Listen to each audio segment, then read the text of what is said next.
Good morning, everybody. Happy Friday. All right, give yourself a round of applause because you did it. You got through the entire week. Now you get the weekend, get to kick back, enjoy it a little bit. So celebrate. Take a sip of your coffee. Today, we are going to talk about ego enablers. Yay! Well, Joe is definitely kicking back. I hope you are enjoying your little vacation. Looks like it's fun. Good morning, Nadia. Good morning. Tara's there. Good morning, Linda. Hello, beautiful people. Hello, hello. So we are going to talk about ego enablers. Hi, Nicole. Did anybody see the show last night? It was so much fun. Oh my goodness. I loved talking to Elizabeth. So good morning, Shelby. Hi, Kathy. Good morning, Linda. Mallory is here. Good morning, Evie. Nice to see you, honey. Everybody. All right. So this is going to be fun. We are going to hi, Linda. We're going to talk about ego enablers. Hey, Esmeralda. Glad to see everybody is here. Hi, Shelly. Thank you, Shelly. Yeah, she was fantastic. Here's the thing. Let's first of all talk about ego really quick, okay? Ego. We've got basically two types of ego. We've got that big ego. It's the arrogant, self-confident, over the top, I'm the best, blah, blah, blah. We've got that one. Sometimes if that big ego is so big, they can be a narcissist, which I'm sure we are all familiar with. Little ego is insecurity, the woe is me, the victim, who am I, lack of self-confidence, right? Not believing. So we've got this dynamic, then we've got our soul, higher source.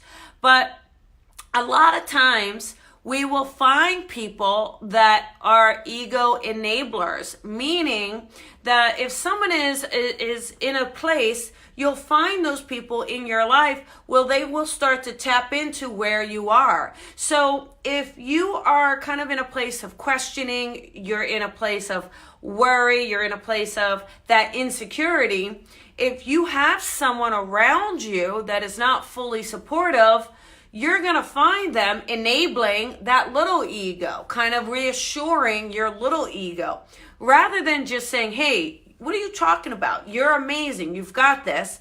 They'll say, oh, you're right. Yeah, well, we all make mistakes. Like, you'll find that their language will enable that little ego that you're already experiencing. And even in the opposite, are you enabling someone else's ego in order to kind of create peace, right? You'll see someone's behaving a certain way, and rather than just be honest about it, you end up feeding it just because it's easier, right? It's easier. Bosses are a fantastic example. You'll get that boss that wants to feel empowered, that wants to feel like they're running the ship, that wants to feel in control, right?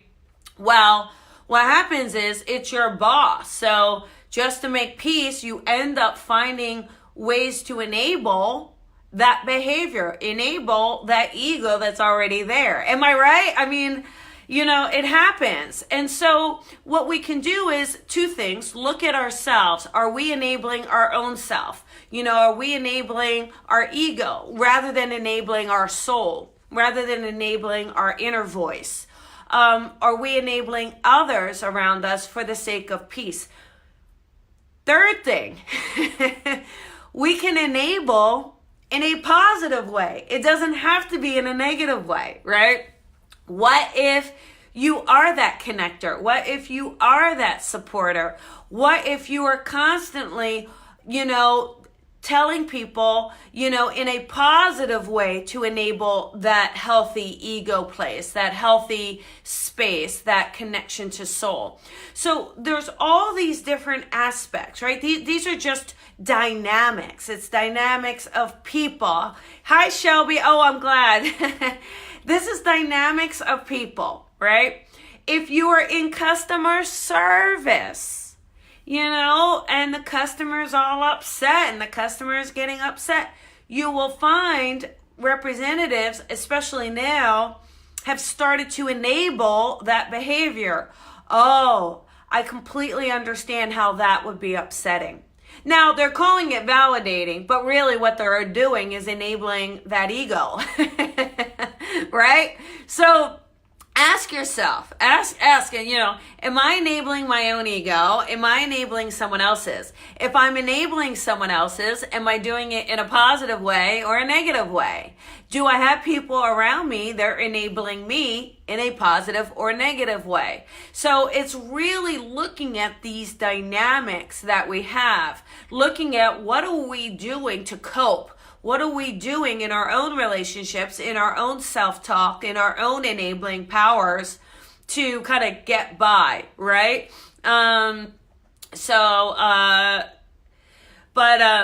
Not always can employees speak up. Yes, you can, Linda. I don't want to hear that.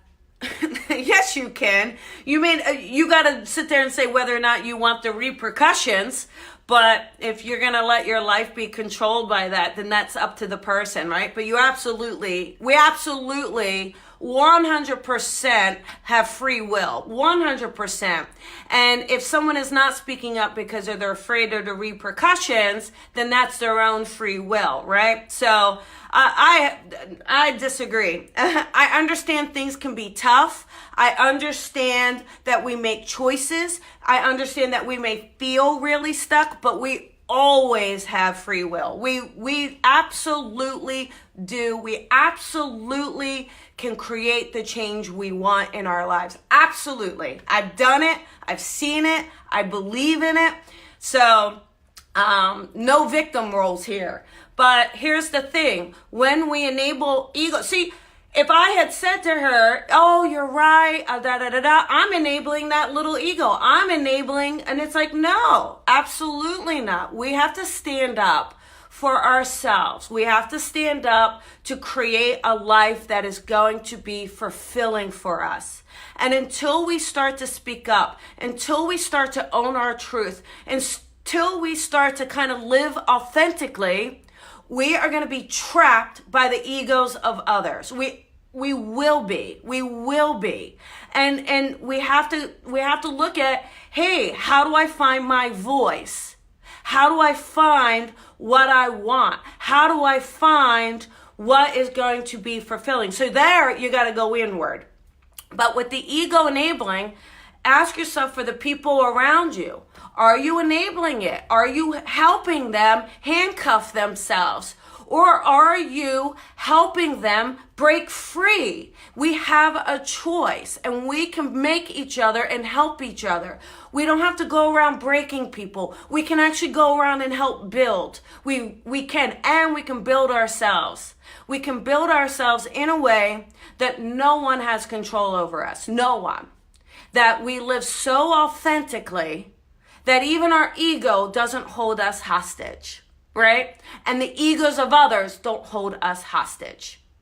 So we do. This is a beautiful, this physical life, I really believe, is about us understanding how to negotiate and live our most truest self from our soul. And so they put you in this physical body. They put you in this body that is going to anchor you down, hold you down, give you all these low vibration problems so that you can still find the highest vibration within.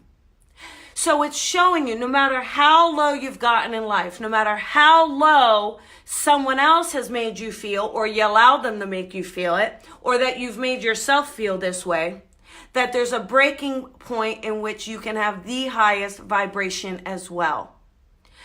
Think about your life. Yes, there's ups and downs. Yes, we get discouraged. Yes, we feel setbacks, we feel sadness, we feel depressed, we feel utter hopelessness at times. But think about those moments when the joy and the warmth and the love is so beyond anything you could possibly comprehend. And that is your soul. So no matter what we're going through here, our soul continuously wants to speak to us.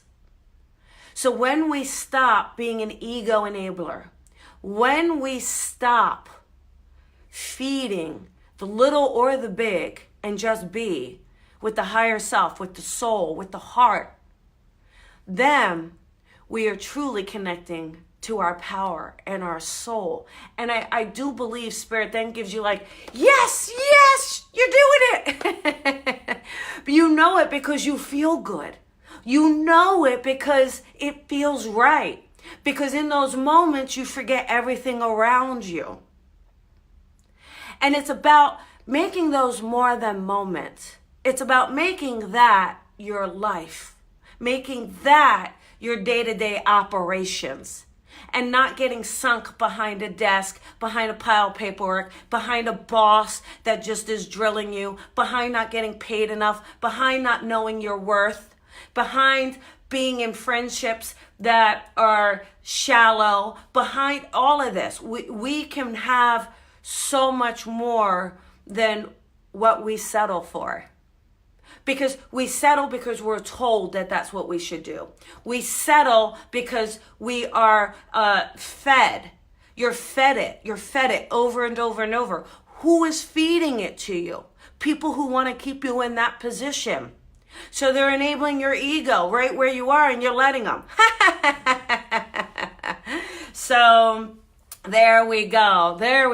So anyhow, so let's see. Yeah, I get it, Linda. I get it. I'm not gonna debate it with you. That's why it's called Coffee with Colby. It's not called Debate with Colby. I get it. I've been in the workplace. I was a tax manager for 14 years. So I understand it all. I'm just saying we don't have to allow it. I'm saying we do have more free will than we're giving ourselves power for. So I'm not going to let anyone bully me. Period. Did I in the past? Of course, and we all have, right? We have all done it. We have, whether it's a relationship for you, whether it's anything in your life, we've all been in that place where we say, you know what, looking back, if I could be who I am today, then I wouldn't have allowed someone to talk to me that way. I wouldn't have allowed this situation. We all have it. I'm just saying we have free will to not allow it anymore. You have free will from this day forward, from this second forward, to say, I am changing what I am allowing in my life. I am changing what enablers I am allowing. I'm also changing myself, working on myself as to what I want, owning what I want. Be true to who you want to be. Your life may change around it. Your life may sit there and you're going to lose people, or you may lose your job, or you may lose your place of living. There's lots of factors that will happen when you're truly owning what you want and who you are and where you want to be. But the more you are in your truth, the more you're in that soul space, not the ego space, okay? The soul space, not the ego space, the happier you're actually going to be.